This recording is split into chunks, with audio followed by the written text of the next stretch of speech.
Hello and welcome back to the channel. In this video we're gonna take a look at the S.H.Figuarts Spider-Punk from Spider-Man Across the Spider-Verse animated movie. I love both movies that we got so far and I'm looking forward to the next one to see the continuation of that story. And so in terms of action figures, I do have a nice number of Spider-Verse figures, not just Figuarts but Mafex and Sentinel as well. I did review and pose a lot of them and you can check out the watch list in the description of this video in case you are interested. But going back to this guy first, let's take a quick look at the packaging. Front of the box is really colorful, and with me being an illustrator, I love this art style when there is no need for every line to be clean, but when there is a bit more freedom in the line work. I always enjoy seeing that. Now, because of how big this illustration is, it takes a lot of space and the window showing the figure ended up being smaller than what we usually see on Figuarts boxes. It doesn't really bother me, it's just something that I've noticed and wanted to point out. On the side of the box we get a logo and a promo shot of the figure, and we get the same thing on the other side. Back of the box shows more promo shots of the figure in some nice poses, which I always appreciate. There's nothing special at the top of the box. We have legalese at the bottom, alongside a nice promo shot of an unmasked Spider-Punk. So now,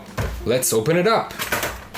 Here is a card bag that was behind the tray with the figure, and on it is a simple spider web illustration. And here is Spider-Punk out of the box. Now, my first impressions, I like what I'm seeing here. The overall proportions look like what we saw in the movie. This guy is thin and lanky, he has long limbs, and that is just the kind of animation style that we saw on screen. The sculpt looks good, the colors are vibrant, and I love all of the small details they've put on this guy. But talking about details, let's take a closer look at the figure. First, let's take a closer look at the masked head. All the spikes are made out of a softer plastic, so they do bend and you don't have to worry about breaking them. They are painted in a reflective silver color. The web lines are softly sculpted and colored in, and I love the fact that the two eyes have a bit different shape. It just goes with the overall look of this character. The choker is a separate piece that can be removed, so be careful not to lose it when swapping alternate accessories. The jacket is beautifully sculpted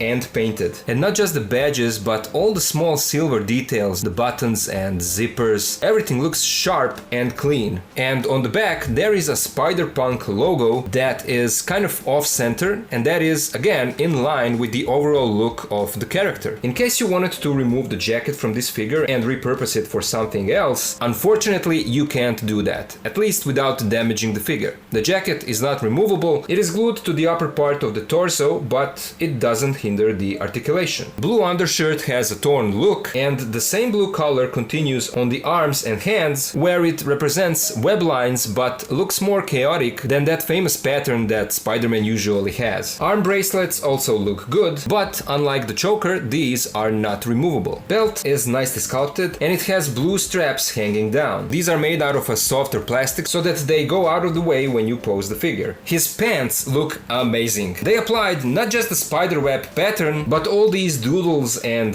texts that are all over the place. It is all really well done. And then here are his long boots with blue shoelaces that are wrapped around the legs in two different ways. So overall there is a lot going on this figure, and you can tell that they've put in a lot of effort into making this guy as detailed as possible. Now let's take a look at his accessories. You get an instruction manual piece of paper that has prints on both sides, and it shows you how to swap out the accessories. You get an alternate unmasked head sculpt that turned out amazing. Even though it's a simple design, the details are really well sculpted and painted. Like for example, all the jewelry is painted silver, and then the hair is so well done. I'm not sure if the camera picks it up, but it even has a kind of wavy texture, making it seem more organic, and I love the fact that they decided to do that. So it's not a simple smooth surface, but you can see as the light shines that the surface has some nice texture on it. You also get an alternate neck piece for the unmasked head, so we can connect it like this. Again, be careful about the choker. Take off this neck piece,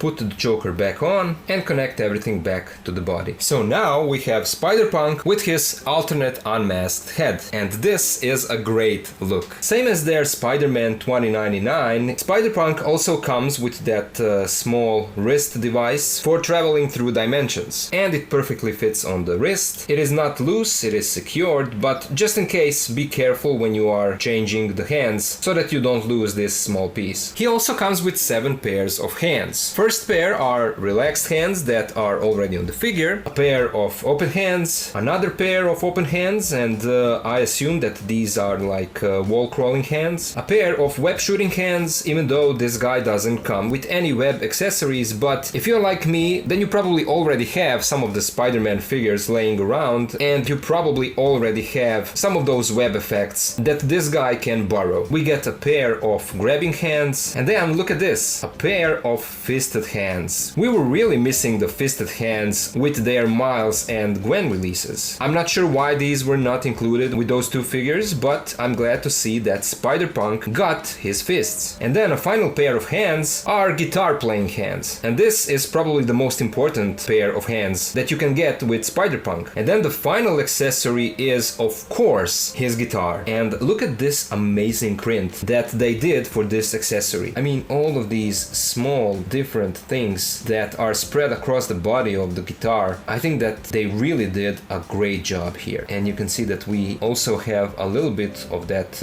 paintwork up here, and not much going on the back of guitar. The strings are not sculpted separately, it's all one piece, but all of the details are really well painted, and each string is also separately painted in silver. This blue strap is a rubbery piece, and it's attached on 2 points that swivel. These pieces are detachable, and that is great for posing, so you don't have to worry that you will break this when you try to pose your Spider-Punk in any type of dynamic pose using his guitar. And here he is in a simple pose playing his guitar. And here is another pose. It's really fun to mess around with this figure, and that is the main reason why I got it. So now let's check out his articulation. The head can turn side to side, and you can turn it 360. You get a nice tilt. You can look down this much, up this much. There is a fairly limited butterfly joint, which doesn't give you much. I mean, this is how far the arm goes across the chest. It doesn't even reach the chest. So this guy has one of the worst butterfly joints that I ever saw on a Figuarts figure, and that's unfortunate. Arms rotate and go out this much. There is a bicep swivel, elbow bends this much, the wrists swivel, and they move in any direction depending on how you turn that ball joint. There are 2 cuts in the torso, one is up here and the other one is behind the belt, and so together they give you some nice range of movement. You get a side to side tilt. He crunches forward this much, back this much. He has drop down hips. Legs move out this far, they kick forward this far and back this far. We have a thigh swivel, double jointed knees that bend this much. The ankles swivel, they move forward this much, back this much. We have a nice ankle pivot and a toe hinge. Let's now compare our Spider-Punk to some other figures. Here is how he scales with the S.H.Figuarts Miles and Gwen from Across the Spider-Verse, and yeah, I think that this scale works perfectly. Spider-Punk should be taller than both of these characters. Here he is next to the S.H.Figuarts knockoff bootleg Spider-Man 2099. This is the so-called CT Toys version that can easily be found on AliExpress. I've done a review and a posing video for this figure. If you're interested, check it out. Links are down in the description of this video. And on the other side, we have the S.H.Figuarts Spider-Man No Way Home Spider-Man integrated suit version. Here is how he scales next to the original Sentinel Peter B. Parker and the Mafex version of Peter B. Parker. Here is how he scales with 2 more Mafex Spider-Man figures. On the left we have Mafex Scarlet Spider, and on the right we have original comic suit Spider-Man. And then finally, here is how he scales next to 2 Marvel Legends Spider-Man figures. On the left we have the retro carded animated version Spider-Man, and on the right we have symbiote suit Spider-Man. So for my final thoughts, I would say that this is a strong release. I mean, by the first look at the figure, you can tell that they've put a lot of effort into the design of this guy. He looks true to what we saw in the movie, and the big deal is the fact that you get an unmasked head as an accessory here. You also get a ton of alternate hands, and with the guitar and a good range of articulation, you will have a lot of fun posing this guy around. So all in all, I would say that this guy is an action display recommendation. But those were just my thoughts. Now I would love to hear yours. What do you think about this figure? Do you have it? Do you plan on getting it? Let me know all of that down in the comments. As always, a special thank you goes out to my supporters on Patreon, and to all the rest of you guys, thank you so much for watching, thank you for being here, and I'll see ya in the next video.